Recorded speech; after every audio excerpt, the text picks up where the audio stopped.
শুধু ইবাদত পালনের জন্য নয়, বরং নিজেদের শারীরিক ও মানসিক সুস্থতা লাভের জন্যেও মুসলমানদের নিয়মিত নামাজ আদায় করা উচিত। সম্প্রতি যুক্তরাষ্ট্র, যুক্তরাজ্য ও পাকিস্তান সহ বিশ্বের নানা দেশের গবেষণায় এমন তথ্যই উঠে এসেছে। প্রিয় দর্শক, নিয়মিত নামাজ আদায় করলে আধুনিক বিজ্ঞানের দৃষ্টিতে কি কি উপকার হয়, আসুন সে বিষয়গুলো জেনে নেই।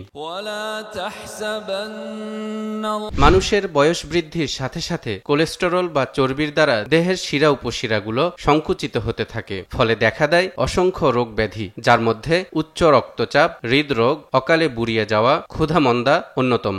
এই কোলেস্টেরল রোধ করার সর্বোত্তম পন্থা হল ব্যায়াম, যা নামাজ আদায়ের মাধ্যমে খুব ভালোভাবে পূরণ হয়ে যায়।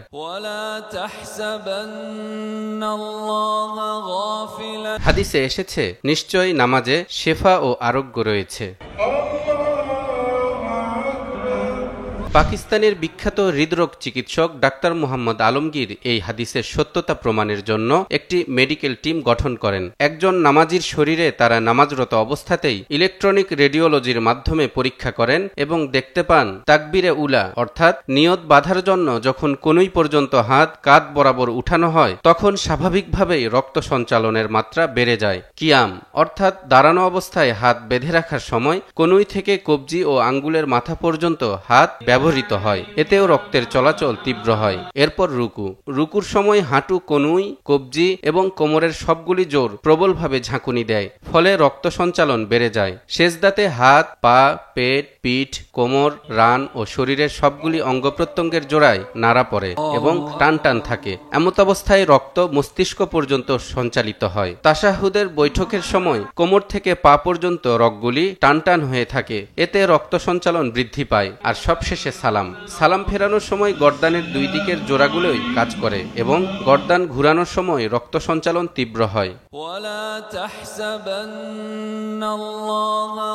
পাকিস্তানের আরেক চিকিৎসক ডাক্তার মাজেদ জামান ওসমানী ফিজিওথেরাপিতে উচ্চ ডিগ্রি নেয়ার জন্য ইউরোপে গিয়েছিলেন। সেখানকার বিশেষজ্ঞরা তাকে প্রমাণ করে দেখিয়েছেন, নামাজের মতো ব্যায়ামের মাধ্যমে বড় বড় রোগগুলিও ভালো করা সম্ভব, যেমন মেন্টাল ডিজিজ বা মস্তিষ্কের রোগ, স্নায়বিক রোগ, অস্থিরতা ও অবসাদজনিত রোগ, হৃদরোগ, আর্থ্রাইটিস, ইউরিক অ্যাসিড থেকে সৃষ্ট রোগ, পাকস্থলীর ক্যান্সার, ডায়াবেটিস ইত্যাদি।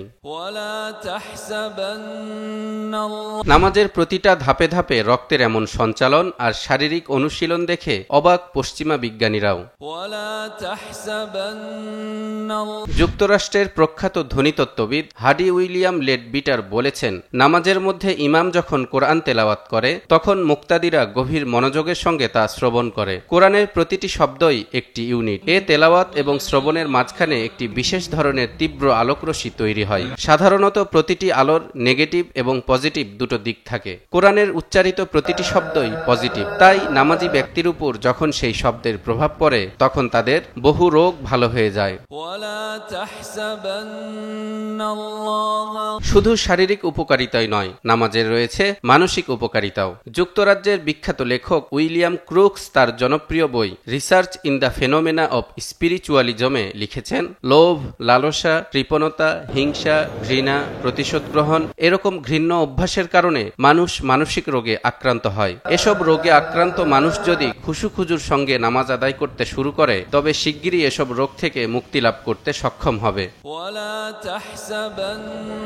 নামাজ এমন একটি ইবাদত যাতে রয়েছে ভারসাম্যপূর্ণ শারীরিক অনুশীলন। নামাজে হাত তোলা, হাত বাঁধা, নিচের দিকে চোখ রাখা, আবার হাত ছেড়ে দেয়া, ঝুঁকে যাওয়া, মন মস্তিষ্ককে কেন্দ্রীভূত রাখা, অধিক রক্ত সঞ্চালনের সুযোগ দেয়া, কিছুক্ষণ বিরতি দিয়ে হাঁটু ভেঙে বসা, এসব কিছুই হচ্ছে একটি পরিপূর্ণ ব্যায়ামের পদ্ধতি। তালহা ইবনে রেজা, নিউজ 24।